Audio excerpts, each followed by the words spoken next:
ওটা একটা নাস্তিক। সংস্কার ছাড়া নির্বাচন এটা বৈধ হবে না। কারণ আমাদের বর্তমানে অনেক জাতীয় নেতারা, আমরা মনে করি না কিন্তু তারা নিজেকে দাবি করে যে তারা খুব জাতীয় নেতা।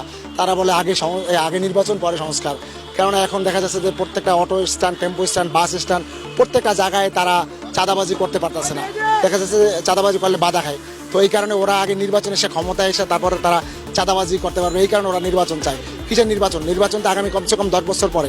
কেননা আমাদের যেই তারেক রহমান সাহেব বলছে যে না আগে নির্বাচন, তো নির্বাচন আপনি কি আর আওয়ামী লীগ কীভাবে আপনারা তারেক রহমান বলছেন আওয়ামী লীগ নিষিদ্ধ করা যাবে না, একটা বড় দল।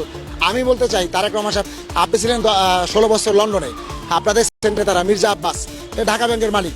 ওর একটা টাকা শেখ হাসিনা ক্ষমতায় যাওয়ার আগে প্রত্যেকটা ব্যাংক থেকে টাকা সরাইছে, কিন্তু ঢাকা ব্যাংকে কোনো টাকা সরায় নাই। কারণ এই মির্জা আব্বাস তো ছিল আওয়ামী লীগের দালাল, আসিফ রসুল আওয়ামী লীগের দালাল, তারপর আপনার কয়েকটা উপদেষ্টা আছে আওয়ামী লীগের দালাল, মোস্তফা সরোয়ার ফারুকী এরা আওয়ামী লীগের দালাল। তারপরে আপনার যে বিএনপির যেই মির্জা ফখরুল, ও তো একটা নাস্তিক।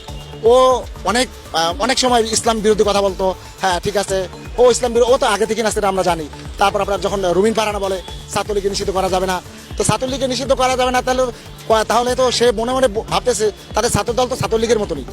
ছাত্রদল আজকে সমস্ত জায়গায় চাঁদাবাজি, টেন্ডারবাজি, দখলবাজি করতেছে। এই ছাত্রদল আজকে বাংলাদেশকে নষ্ট করে দিচ্ছে। এরা সেই 5 বছর আগে যে ছাত্রদল আর এখন ছাত্রদল এক না, কারণ এখন সন্ত্রাস হয়ে গেছে। এরা প্রত্যেকটা জায়গায় চাঁদাবাজি করতেছে, টেন্ডারবাজি করতেছে, দখলবাজি করতেছে। আগে কত লীগ, এখন করে দল। এরাই নির্বাচন চায়।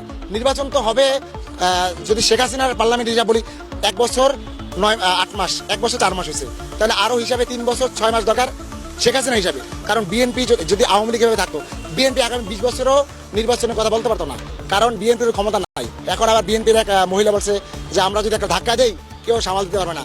ধাক্কা তো আর 16 বছর দেয় নাই। ওরা যদি ছাত্ররা, এনসিপিরা, বৈষম্য ছাত্র আন্দোলন, এরা যদি কোমলমতি শিশুরা যদি না নামতো, এরা 17 বছরে কিছু করতে পারতো না আগামী। তো অতএব আমি বলতে চাই কোনো নির্বাচন না, কারণ নির্বাচনের বলতে এখনো পরিবেশ হয় নাই। কারণ যেই আইনে খালেদা জিয়া আপনার ইতে গেছে লন্ডনে চিকিৎসা নেওয়ার জন্য, তাহলে ওইটা কোন আইন? খালেদা জিয়া তো মামলার আসামি, তারেক রহমান 10 টাকা অর্থ মামলার আসামি, তাহলে ওই মামলা কিভাবে খারিজ হয়? যদি ওই মামলা খারিজ হতে পারে ক্ষমতার বলে, আমরা ক্ষমতা বলতেছি ইনশাল্লাহ আগামী 5 বছর আগে কোনো ইলেকশন নাই, কোনো নির্বাচন হবে না। ওই নির্বাচন জিকির বিএনপি করুক, আর আমরা জনগণ যে 20 কোটি জনগণ, আমরা কোনো নির্বাচন চাই না। আমরা শান্তিতে আছি। আমাদের শ্রদ্ধেয় ইউনূস স্যার অনেক শান্তিতে রাখছে আমাদের আল্লাহর হুকুমে, ঠিক আছে? আমরা এর চেয়ে বেশি শান্তি চাই না। এখন যা আলহামদুলিল্লাহ, লাইন শাকারতুম লাযিদান্নাকুম ওয়া লাইন কাফারতুম ইন্না আযাবি লাশাদীদ। এটা কোরআনের আয়াত। যে বললাম যে আল্লাহ বলছে যে তোমাদের যখন শান্তিতে রাখি তুমি শুকরিয়া করো, কিন্তু বেশি শান্তি চাইও না। তাই বেশি আপনার বেশি স্বাধীনতা ভালো না। একটা কুকুরকে যখন মানুষ বেঁধে রাখে, তখন তার মহাজন তাকে 5 কেজি গোস্ত খাওয়ায় প্রতিদিন। আর যখন একটা কুকুর সারা পায়, ও লাথি খায়, ও রুষ্টা খায়। অতএব আমরা যেরকম আছি, আমরা আর স্বাধীনতা দরকার নাই। আমরা যেরকম আছি আলহামদুলিল্লাহ, এর চেয়ে